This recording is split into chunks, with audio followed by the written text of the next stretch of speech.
Hi வணக்கம் எல்லாத்துக்கும். நான் பெரிய ஒரு மேதாவி ஹாய் வணக்கம் போட்டுடுறேன். ஒன்றும் இல்லை, உடம்பு ரொம்ப ரொம்ப ரொம்ப ரொம்ப முடியாமல் அன்கண்டிஷனில் தான் இருக்கிறேன்.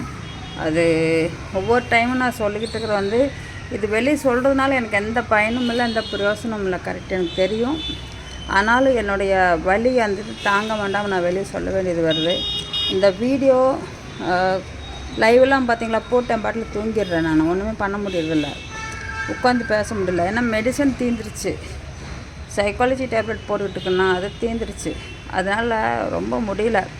1 மந்த் பேக் கூட இது மாதிரி தான் சொல்லியிருப்பேன், சைக்காலஜி டேப்லெட் தீர்ந்ததுனால ரொம்ப முடியாமல் இருக்குதுன்னு. இப்போவும் சேம் அதே மாதிரி தான். ஒவ்வொருத்தர் வாழ்க்கையிலையும் ஒரு மாதிரி ஓடிக்கிட்டு இருக்கோம். ஒரு தனிமை உயிரை கொஞ்சம் கொஞ்சமாக கொண்டுக்கிட்டு சீக்கிரம் கொண்டு போயிடும். ஏன்னா அது ஆனால் வலி ரொம்ப வலியை கொடுத்து கொள்ளுது. அதுக்கு வேறு வழியில் எதுலையாவது போயிடலாம் அந்த மாதிரி தோணுது எனக்கு. ஆனால் நான் அது அதிகமாக எதுவும் சொல்லலை.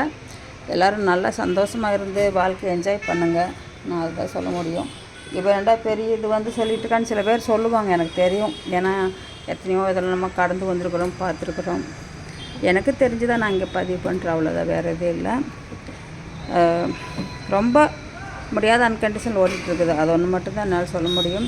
எதையும் நான் எதுக்குமே நான் ஒரு சந்தோஷப்படலை, சந்தோஷம் இல்லை, கிடைக்கல. நான் தேடினா கூட கிடைக்காது இனிமேல். ஆனால் இதை சொல்லியும் எனக்கு கிடைக்க போகிறதில்ல. இப்போ கூட நான் பேசுகிறேன் அப்படின்னா வயிற்றில் அது ஒரு மாதிரியாக இருக்குது, எனக்கு மூச்சு கூட விட முடியாத மாதிரி இருக்குது, முடியல. ஒரே ஒரு விஷயம் சொல்லலான்ட்டு சொல்லலான்ட்டு இதை பேசிகிட்டு இருக்கிறேன்.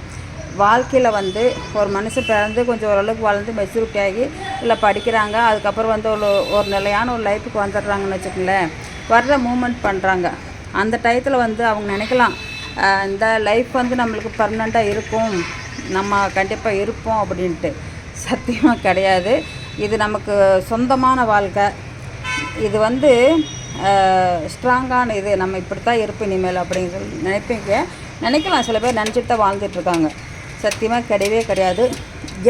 நீங்கள் வாழ்கிற வாழ்க்கை ஒரு அந்தரத்தில் சின்ன நூலை கட்டி அந்த நூலில் தொங்கிக்கிட்டு தான் நம்ம வாழ்ந்துக்கிட்டு இருக்கோம். அந்த நூல் எந்த நேரத்தில் எப்படி எந்த ரூபத்தில் அறுந்து விழுகுதோ அறுந்து விழுகலாம்.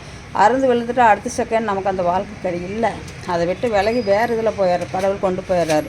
நம்ம போகல, அது கடவுள் கொண்டு போயிடுறாரு, ஆத்மா போகுது. அது நமக்கு யாருக்குமே தெரியாது. நான் அனுபவித்து நான் கஷ்டப்பட்டு நான் இப்போவும் கஷ்டப்பட்டு வாழ்ந்துக்கிட்டு இருக்கிறது எப்படி அப்படின்னா, அந்த மாதிரி ஒரு சூழல் தான் வாழ்ந்துக்கிட்டு இருக்கிறேன். எந்த ஒரு ஆசை பாசம் எதுவுமே எனக்கு இல்லை, எதுவும் இல்லாத வாழ்க்கையில் வாழ்ந்துக்கிட்டு இருக்கிறேன்.